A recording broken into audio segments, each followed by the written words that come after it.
Assalamualaikum warahmatullahi wabarakatuh. Kembali lagi di channel Sukatira.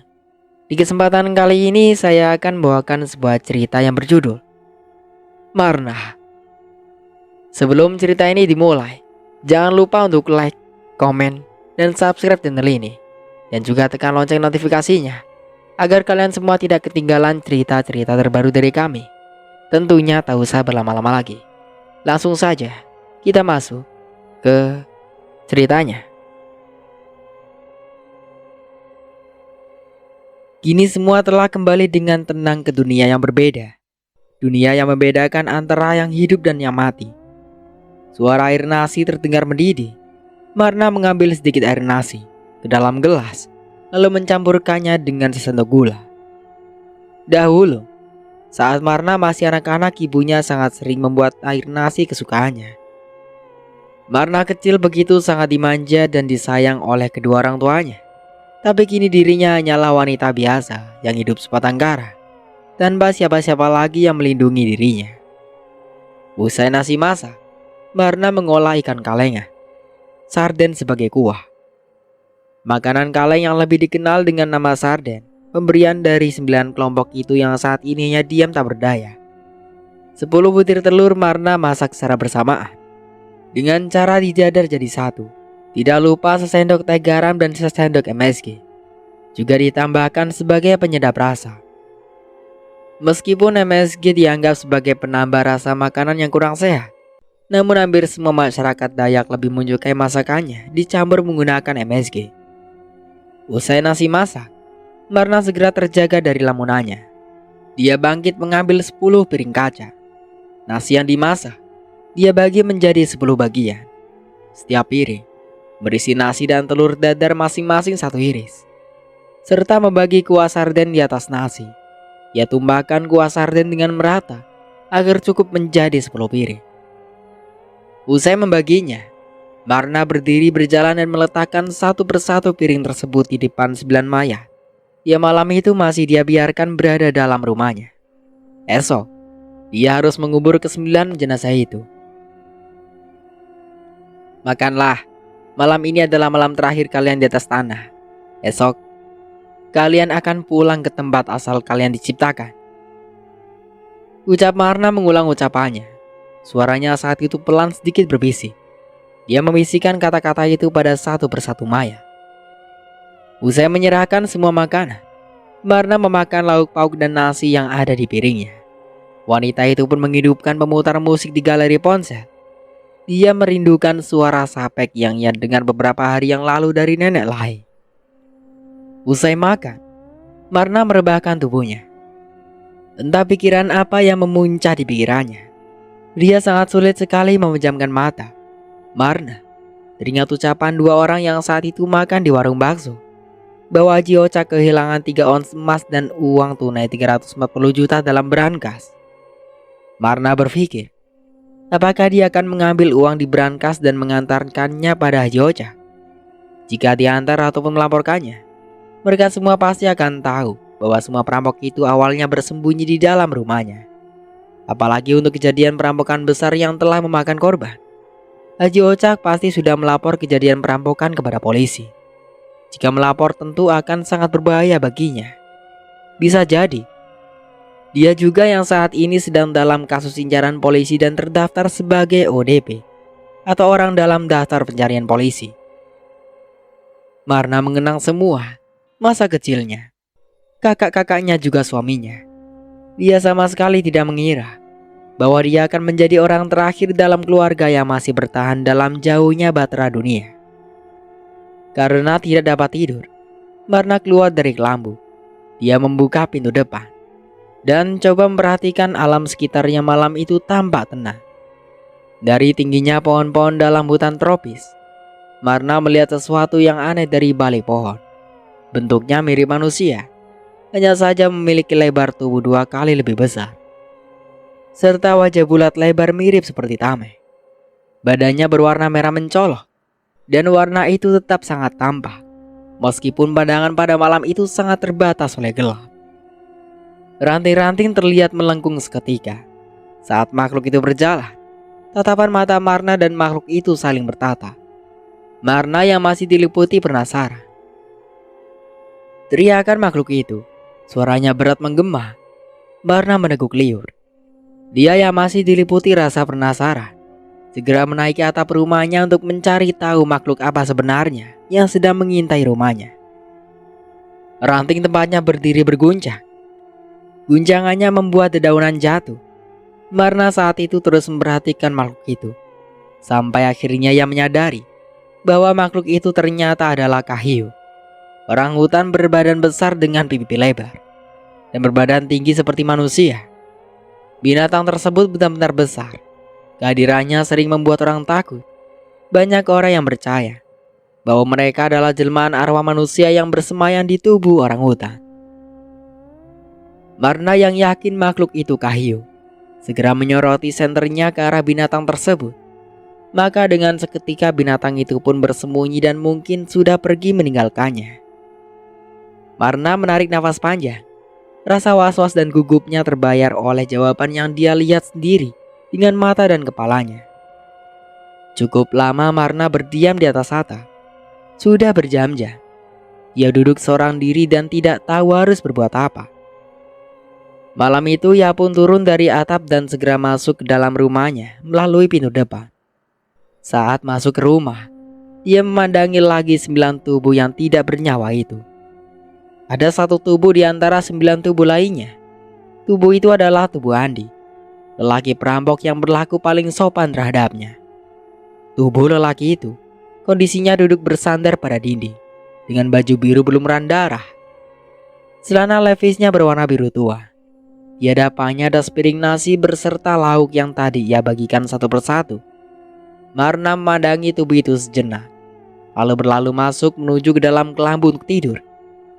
Besok pagi, Marna harus kembali melanjutkan pekerjaannya untuk menggali lubang untuk mereka. Kokok ayam dalam kandang berbunyi riuh, memohon minta untuk diberi makan.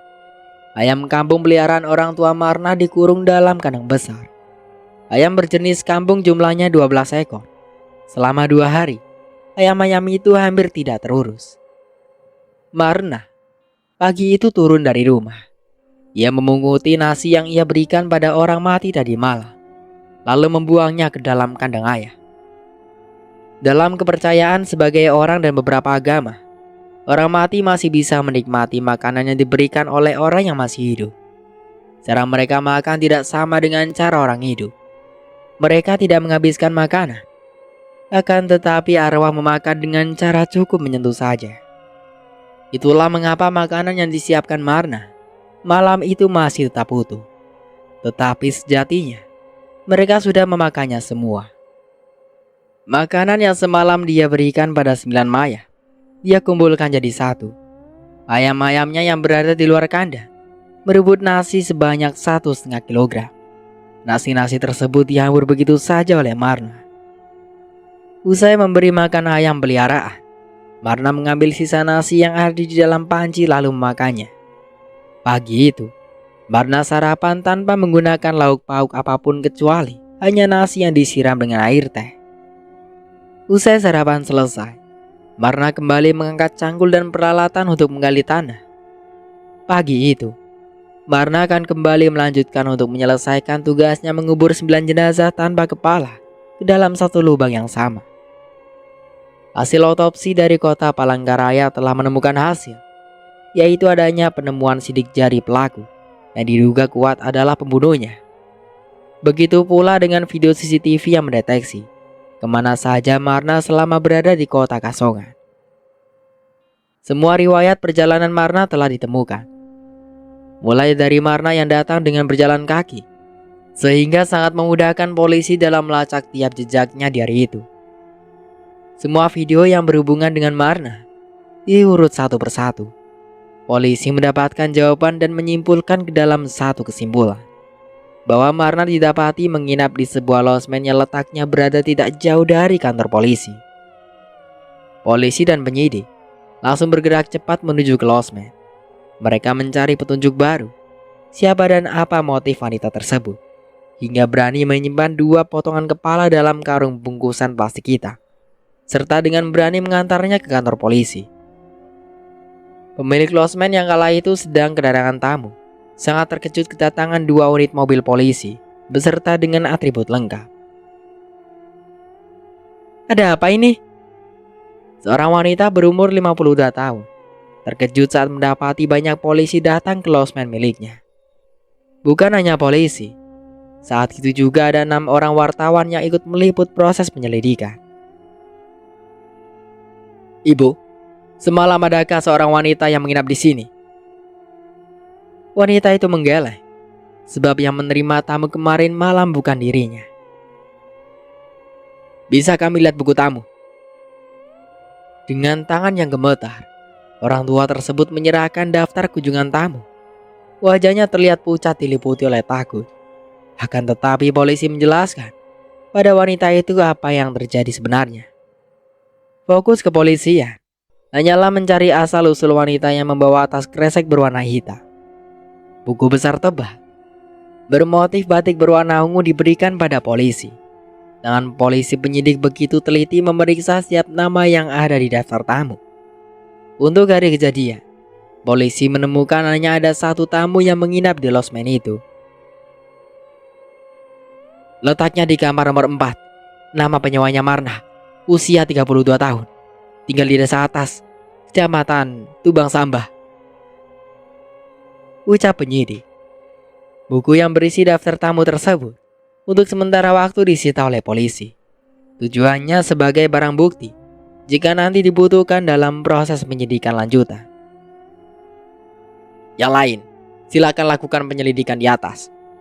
Bagi tim menjadi 2 bagian. Bagian penindak langsung jemput tersangka sekarang juga. Perintah kepala polisi yang saat itu bertindak sebagai kepala penyidik dalam kasus ini.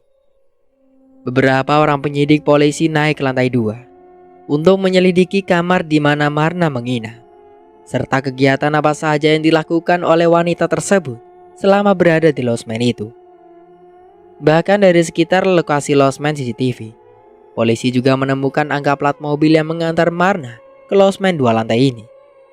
Dan kini polisi juga sudah mengantongi banyak informasi bahwa wanita pembawa kepala tersebut ke kota hanya untuk membawa plastik hitam berisikan 2 kepala manusia. Setelah meninggalkan kantung kresek, wanita tersebut tidak ada kegiatan lainnya selain langsung kembali pulang ke desanya lagi. Musim buah durian terjadi sepanjang Agustus. Para pedagang buah berjajar di sepanjang jalanan di Cilik ribut antara Kereng dan ibu kota Katingan. Para pedagang mendirikan lapak yang langsung dijual di bawah kebun durian. Durian Kasongan untuk wilayah Kalimantan Tengah cukup terkenal dengan cita rasa manisnya.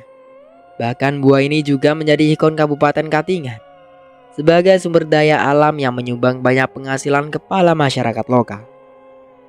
Perjalanan panjang polisi dalam mencari target penangkapan sedikit demi sedikit mencapai pada titik temu. Perjalanan mereka yang panjang akhirnya sampai di Kecamatan Tubang Sambah. Artinya perjalanan mereka sebentar lagi akan mencapai titik tangkap, di mana diperkirakan tempat pelaku berada. Marna yang saat itu baru saja selesai menggali tanah kuburan, merebahkan tubuhnya di atas tanah. Rasa sakit pada pinggang terasa sangat nyilu. Di sekujur tubuhnya, terasa peluh basah mengucur deras melalui lubang pori-pori kulit. Sebagai wanita, rasanya tidak masuk akal melakukan hal itu hanya seorang diri. Namun ia tetap harus melakukannya. Tidak mungkin dia membiarkan mayat-mayat itu membusuk begitu saja di dalam rumah. Merasa lelahnya cukup, Marna mengambil tali rafia. Walaupun seorang wanita, ini dia tidak memperdulikan lagi antara batasan gender dan tenaga. Baginya hari itu juga ke-9 mayat yang ada di rumahnya harus dikubur. Setelah lebih dari 2 malam, semua mayat itu dibiarkan begitu saja di dalam rumahnya. Marna menarik tubuh Barun. Tubuh yang kaku itu tidak berdaya sama sekali. Kondisi Barun yang mengenaskan tanpa kemaluan terlihat mulai membusuk. Marna menariknya dengan cara mengalungkan 2 buah tangannya pada 2 ketiak Barun, lalu menyeret sekuat-kuatnya agar mayat itu bisa keluar melewati pintu. Usai menyeret Barun sampai teras rumah, Marna lalu masuk lagi ke dalam rumah. Kali ini ia menarik tubuh Dadau, lelaki yang turut coba memperkosanya di malam itu. juga memiliki luka yang sama seperti Barun. Marna mengetahui semua orang itu berasal dari kota Kasongan, terutama Barun. Ia tahu identitasnya saat melihat foto lelaki itu dipajang bersama keluarga besarnya dalam satu frame di dinding dekat meja resepsionis losmen. Fotonya Barun sempat Marna lihat dalam bingkai foto keluarga milik losmen.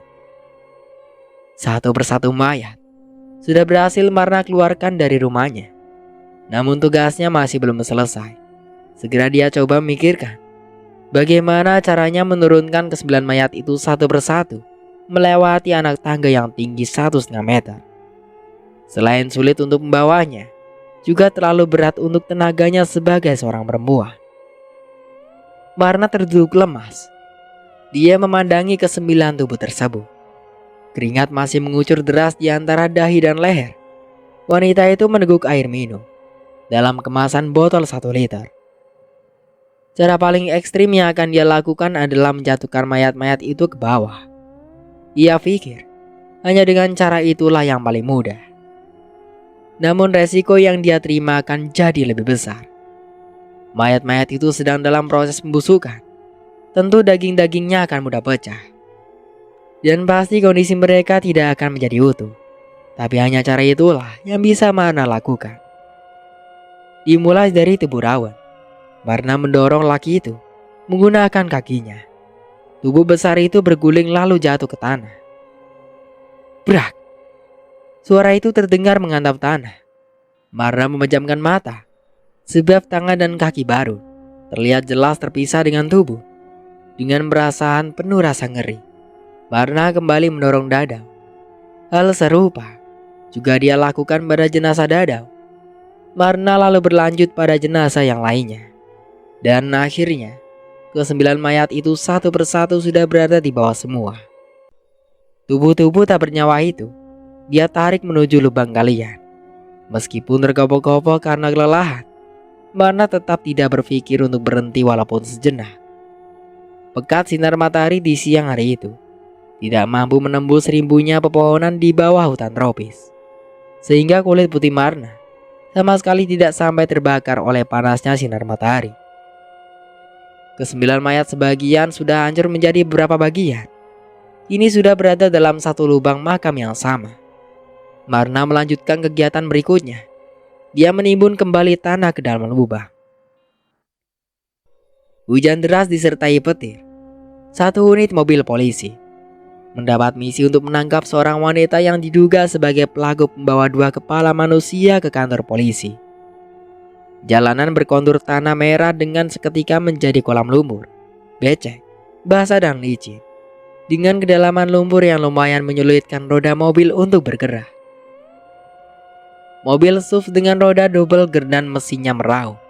Roda-roda menggila, memasang beresek berenang di antara lumpur tebal di antara sepanjang jalan. Sesekali kadang mobil berdenyut akibat roda yang terus dipaksa berputar memanjat jalan. 6 orang anggota kepolisian yang semua dibekali senjata api mau tak mau harus turun dari mobil. Mereka bersatu padu mengeluarkan mobil dari jebakan lumpur. Seorang anggota tetap berada di posisi pemudi. Kelima lainnya berada di luar mobil. Mereka coba mengendalikan roda ban yang terus berdenyut. Jalanan yang saat itu sunyi tiba-tiba saja bergemuruh. 2 unit truk logging yang panjangnya lebih 12 meter dengan kecepatan di atas 90 km per jam turun dari jalanan berbukit. Sopir di dalam yang mengemudikan truk logging dibuat panas dingin, sebab muatan kayu log yang panjangnya melebihi panjang truk logging begitu sulit dikendalikan.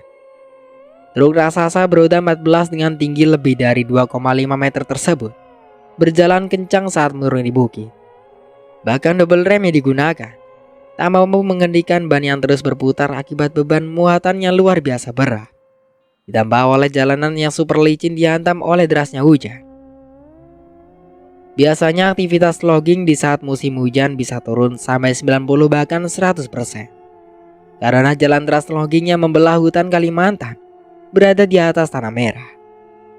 Apabila di musim hujan, jalanan itu sangat sulit dilalui. Aktivitas logging perusahaan biasanya hanya bergerak di saat musim panas, Itulah mengapa di saat musim panas, lalu lintas translogging begitu padat oleh kendaraan raksasa ini. Sebab tanah merah berlumur akan dengan sendirinya padat dan keras. Saat itu posisi mobil lesuh polisi berada persis di tengah jalan. Dari jauh suara klakson logging berbunyi. Biasanya klakson dibunyikan saat truk logging akan melalui tikungan tajam atau turun dari jalanan terbukit. Dikarenakan saat truk turun bukit, kendaraan raksasa itu tidak dapat direm secara mendadak apabila dipaksakan. Maka dapat dipastikan truk bermuatan ratusan kubik kayu raksasa itu akan terlempar dan berguling jatuh ke bawah jurang. Itulah mengapa apabila terjadi sesuatu hambatan di jalan, pengemudi truk logging lebih memilih menabrakkan truk daripada memaksa memberhentikan mesin logging. Selain dimenangkan oleh armada yang besar, pengemudi juga pasti akan selamat. Di translogging, jalanannya bukanlah jalur yang jalan pembuatannya dibiayai oleh negara. Semua jalan beribu-ribu kilometer itu dibuka secara mandiri oleh perusahaan. Mereka menyewa hutan dan mengambil isinya dengan status hak pinjam hutan, di mana setiap kayu yang ditebang di akhir masa kontrak akan mereka tanam kembali sebagai penghijauan alam. Dan hal ini sudah tertuang dalam perjanjian negara dan perusahaan, sehingga tidak jarang kontrak perusahaan dengan negara berdurasi hingga berpuluh-puluh tahun lamanya. Bahkan di kontrak itu juga tertuang sebuah aturan lalu lintas saat terjadi kecelakaan atau tabrakan yang melibatkan armada milik perusahaan. Maka tidak ada pidana yang dibebankan pada sopir ataupun perusahaan. Sebagai gantinya apabila terjadi tabrakan yang mengakibatkan cacat seumur hidup atau meninggal dunia warga sipil atau masyarakat, maka perusahaan hanya dikenakan ganti rugi nyawa senilai 40 juta rupiah. Nilai ini tidak baku harus 40 juta rupiah, bisa juga lebih dari nilai tersebut. Itulah mengapa dalam dasar hukumnya, para pengemudi truk lebih memilih menabrakkan mobil truk mereka ketimbang menghentikan mesin mobil secara mendadak. Daripada mencelakai diri sendiri dan mengakibatkan kerugian dalam jumlah miliaran terhadap perusahaan, maka aturan menabrak lebih dipilih. Suara truk semakin lama semakin mendekat. Para polisi yang saat itu sedang bertugas dibuat ragu apakah membiarkan mobil mereka di jalan dan ditabrak, atau berusaha semaksimal mungkin mengupayakan mobil mereka selamat. Suara truk nyaring panjang dan melengking. Mobil SUV berwarna hitam yang berada di tengah jalan tak dapat bergerak. 6 orang polisi yang saat itu mengupayakan mobil mereka keluar dari perangkap lumpur akhirnya memilih menjauh. Truk logging dengan muatan super besar itu sudah terlihat di depan mata. Ke-6 orang polisi berlarian ke pinggir jalan. Bahkan ada 1 orang terpeleset, terjatuh oleh licinnya tanah. Beruntung salah seorang anggota polisi lainnya sempat menarik lengannya kawannya. Brak! Seketika truk berbodi raksasa tersebut menghantam mobil SUV sehingga terpental puluhan meter. Ke-6 polisi yang saat itu berada di dekat mobil tidak mampu menghindar sehingga mobil menghantam mereka berenam secara bersamaan. Sopir truk logging yang menyadari armadanya sudah memakan korban tidak bisa berbuat banyak. Ia hanya bisa terus melanjutkan perjalanan sampai ke basis tempat penumpukan kayu. Armada 006, panggil sopir logging. Suaranya berat hampir menangis. Masuk, balas sopir 006. Jarak keduanya sekitar 3 km. Di hadapan ada mobil SUV berwarna hitam dengan 6 orang atau 5 orang penumpang. Tolong lihat kondisi mereka apabila nanti melintas, pinta sopir logging itu. Truknya tidak dapat berhenti. Jika dipaksakan berhenti, maka akan membahayakan truk lain dan dirinya sendiri serta kawan-kawan di belakangnya. Selain mengacaukan waktu perhitungan perjalanan, berhenti di tempat dengan kondisi tanah yang tidak padat dapat membuat truk amblas, terbalik atau menghancurkan ban. Jika sampai 2 hal itu terjadi, maka dia bisa mendapat teguran keras dari perusahaan tempatnya bekerja, atau bahkan diberhentikan karena sudah melanggar aturan standar perjalanan. Sekali melakukan perjalanan, misi mereka hanyalah hidup dan mati. Itulah mengapa gaji seorang supir truk logging bisa menyaingi gaji seorang pilot karena resiko yang dihadapi adalah nyawa. Siap mas bro, di lokasi mana? Sahut supir logging dengan nomor armada 006. Bukit Hantu, tikungan 12. Kilometer 62 itu lagi kah? Iya bro. Wah bukit itu, lagi-lagi meminta tumbal. Berapa kilo lagi kamu sampai ke Bukit Hantu? Mungkin 1 kilometer lagi mas, sahut armada 006. Kenapa diberi nama Bukit Hantu? Dahulunya saat pembukaan jalan Translogging, daerah ini pernah dikejutkan oleh penemuan petugas. Para pekerja alat berat yang datang dari Pulau Jawa. Mereka semua ditemukan meninggal dunia tanpa kepala. Menurut cerita masyarakat, para pekerja itu meninggal diburu oleh Ngayau. Ngayau adalah pemburu kepala. Mereka manusia biasa, hanya saja memiliki profesi sebagai pemburu kepala. Nantinya kepala-kepala yang mereka buru dijual kepada orang-orang yang membutuhkan. Menurut sebagian kepercayaan masyarakat dulu, kepala-kepala itu dipakai untuk tumbal pembangunan jembatan. Namun cerita ini masih belum diketahui kebenarannya. Tapi legenda tentang Ngayau menjadi teror yang paling menakutkan di tengah hutan Kalimantan secara keseluruhan, dan ini dipercaya memang ada. Mereka mendiami hutan-hutan Kalimantan. Legenda Ngayau bukan hanya dipercaya ada di Kalimantan Tengah saja, melainkan di seluruh penjuru pulau, baik itu Kalimantan Barat, Timur Sabah, Sarawak, Malaysia. Sejak saat itu, kejadian demi kejadian aneh sering terjadi di Bukit Hantu, terutama kecelakaan yang berakibat hilangnya nyawa orang lain. Bahkan beberapa kali tabrakan mau terjadi, sehingga semakin terkenal lokasi tersebut sebagai wilayah angker. Karena terlalu horornya tempat itu, maka keluarlah sebuah aturan. Apabila setiap kali hendak melintas, para supir diwajibkan selalu menyalakan klakson sebagai pertanda mereka akan melewati jalanan tersebut. Truk armada 006 melewati lokasi tersebut. Matanya dengan awas dan teliti memperhatikan ke sisi sebelah kiri. Di depan matanya sangat jelas, mobil bagian depan remuk hancur dan di bawah mobil terlihat ada beberapa orang tertindih mobil. 004, panggil supir 006. Masuk. Sepertinya nggak selamat mas. Positif, tanya supir 004. Suaranya terdengar lesu. Positif mas, sangat jelas aku melihat kaki mereka. Menurutmu mereka semua meninggal? Belum bisa memastikan. Supir 004 terdiam. Ada beban psikologis berat yang ditanggungnya. Mungkin mudah baginya untuk mengganti uang tunai, cukup dengan 2 kali potong gaji. Namun menghilangkan nyawa manusia tentu bukanlah hal mudah. Selain dihantui oleh rasa bersalah, juga berakibat pada beban mental yang cukup berat nantinya. Di belakang ada siapa bro? Armada 012 mas.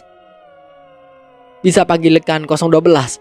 Radioku sepertinya tidak dapat menjangkau. Sebentar mas. Sopir 006 mengambil radio, saat tangan kirinya memegang radio. Tanpa dia sadari ternyata setirnya lebih condong ke kiri. Merasa truknya mengarah ke jurang. Segera sopir 006 membanting setir ke sebelah kanan dengan sangat cepat. Kayu lok sebesar badan gajah menghantam sisi gala penghalang sleng, sehingga kayu itu berguling dan menarik roda belakang truk. Dengan seketika truk bagian belakang langsung oleng ke sebelah kiri dan menarik truk masuk ke dalam jurang. Supir 006 lepas kendali. Saat truk raksasa itu berguling, tubuhnya melambung lalu jatuh. Dadanya menghantam setir. Dengan kirinya terjepit oleh bodi truk. Lebih dari 14 kali truk berguling. Supir 006 merasakan luka demi luka akibat hantaman dan benturan. Tubuhnya tidak berdaya. Antara mata dan hidung robek. Belum lagi ditambah pecahan kaca masuk ke dalam kornea mata, sehingga pandangan matanya menjadi gelap. Lelaki yang berumur 40 tahun itu merasakan rusuk kirinya remuk, lengan dan kakinya patah, dadanya menjadi sesak. Detak jantungnya terasa makin mengecil saat leher kirinya tertusuk besi sebesar telunjuk jari. 06, 06.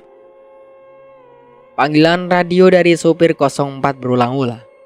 Mendengar rekannya memanggil 006, supir lainnya coba merespon. Armada 04, posisi 04, posisi kilometer 70. Harusnya di belakangmu ada 06 kan? Panggilanku belum direspon. Bisa bantu panggilkan posisi 006? Kami sudah manggil, tapi belum ada respon juga. Sopir 004 semakin panik. Apa sebenarnya yang terjadi dengan kawannya di belakang? Sedangkan ia tidak bisa menghentikan truknya dengan suka hati, kecuali terus melaju sampai ke posisi tujuan. Armada logging jalur Bukit Hantu. Harap hati-hati. Jangan ambil jalur terlalu ke sebelah kiri. Ada mobil SUV terbalik.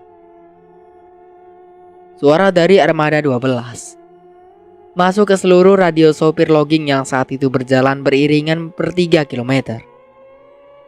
04 yang mendengar info tersebut langsung merespon. Kamu bisa pastikan kondisinya? 012, masuk. Kamu bisa pastikan kondisi orang-orangnya? Sulit, yang pasti mobilnya remuk dan tidak ada tanda-tanda kehidupan. Negatif. Ya, negatif. Sopir Armada 04 meneguk air liur. Info diterima, ganti. Armada paling depan, tolong informasikan pada tim medis untuk evakuasi korban kecelakaan bersama mobil derek dan menarik mobil SUV beserta ambulan. Pintanya. Semua orang yang mendengar permintaan Armada 04 hanya terdiam. Mereka tahu mobil SUV tersebut remuk diakibatkan oleh hantaman dari Armada 04. Saat Armada 012 berjalan kurang lebih 500 meter berikutnya, matanya dibuat terbelalak. Gelondongan kayu sebesar gajah terlihat di pinggir jalan. Ada musibah. Suaranya pelan. Jalanan becek yang dilalui terlihat amburadul bekas roda besar. Sopir Armada 012 melihat ke kanan dan ke kiri. Betapa terkejutnya ia saat melihat di jurang sebelah kiri ada satu unit mobil logging terbalik. Merasa tidak yakin dengan apa yang dilihat, matanya coba mencuri-curi pandang lagi. 06, 04. Panggilnya. Jantungnya berdebar-debar. Dengan sangat jelas, dia melihat truk logging di bawah jurang dalam kondisi ringsek. 004, masuk. Bang, di belakangmu ada siapa? Sopir 12 coba memastikan truk siapa yang jatuh. Armada 006. Di hadapanmu? Armada 081.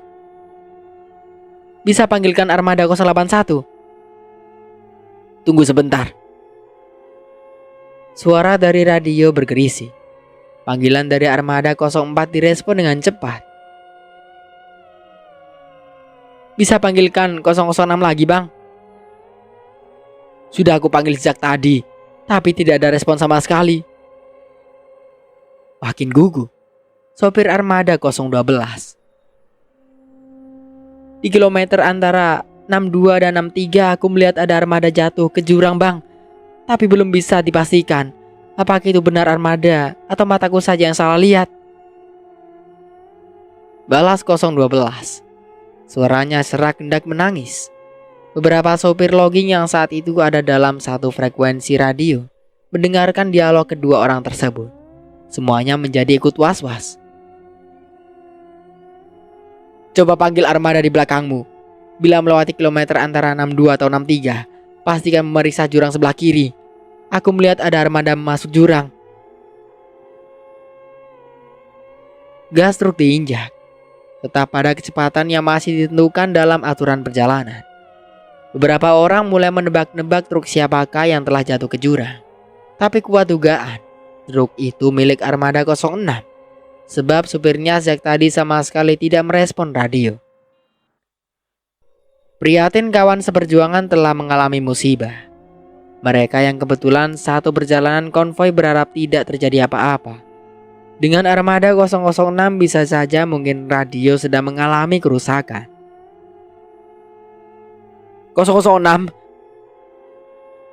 Meski sudah dipanggil berulang-ulang, akan tetapi sama sekali tidak ada respon kecuali hanya suara bergeresek. Ada yang mendengar? Tanya 012 menyeru pada kawan-kawannya yang saat itu dalam perjalanan konvoi. Negatif, sahut sopir armada lainnya. Di sekitar 62 yang mendekat Bukit Hantu ada yang bisa melihat tikungan pertama. Jurang sebelah kiri. Jika bisa melihat tolong pastikan, apa benar di jurang ada armada logging terbalik? Armada logging berikutnya menyusul ke area Bukit Hantu. Muatannya yang berat hingga sangat pelan berjalan saat menaiki tanjakan yang tinggi. Ketika turun dari tanjakan bukit, di tikungan pertama dia coba menyelidiki mobil SUV yang memang kondisinya benar-benar ringsek. Lalu truk melaju ke kilometer antara 62 dan 63. Dia coba lagi memperhatikan jurang sebelah kiri, seperti arahan armada 012. Kawan-kawan, sepertinya positif di jurang sebelah kiri. Kawan kita selamat jatuh. Mendengar berita tersebut, semua sopir mulai cemas. Mereka pasrah akan musibah yang telah menimpa sahabat seperjuangan. Sopir armada 06 dipastikan telah mengalami kecelakaan. Ada yang bisa bantu panggilan tim sekarang? Mungkin sopir armada 06 memerlukan bantuan darurat. Hujan masih tidak henti-henti turun. Berita jatuhnya armada 06 terdengar hingga basecamp pusat penumpukan kayu. Tidak banyak tindakan yang bisa diambil selain menunggu hujan reda. Dengan kondisi lalu lintas logging yang tinggi seperti saat ini, sangat tidak memungkinkan untuk melakukan evakuasi pada sopir armada dan 6 orang polisi yang dipastikan juga ikut meninggal dunia. Ke-6 orang polisi sedang berjuang sekuat tenaga agar bisa keluar dari tindian mobil. Seluruh badan mereka terasa remuk, tulang belulang sakit seperti patah. Mobil yang mereka tumpangi benar-benar remuk dan tidak dapat digunakan lagi. Tidak ada pilihan lain bagi mereka selain meninggalkan mobil tersebut. Salah seorang dari mereka coba menghubungi nomor kantor. Namun terbatasnya sinyal, pesan yang dikirim tak pernah sampai. Kemana kita, Bang? Tanya salah seorang dari mereka. Wajahnya terlihat merintih menahan perih. Pulang. Saat diberi perintah pulang, 5 orang lainnya mengangguk setuju. Sebab tidak mungkin melanjutkan tugas tanpa armada, apalagi dengan situasi kacau balau seperti itu. Ke-6 polisi berjalan beriringan. Di belakang mereka ada puluhan logging dan beberapa mobil masyarakat yang lalu lalang. Akan tetapi tidak ada satupun dari mobil-mobil tersebut yang mau singgah memberikan tumpangan pada mereka. Bahkan saat salah satu di antara mereka coba mencegat mobil, para sopir itu seolah-olah sengaja mengabaikan. Mereka pikir mungkin kita perampok. Komandan tugas menggerutu. Ke-6 polisi itu terus berjalan kaki. Jarak yang mereka tempuh kurang lebih sejauh 17 km. Memakan waktu berjam-jam lamanya.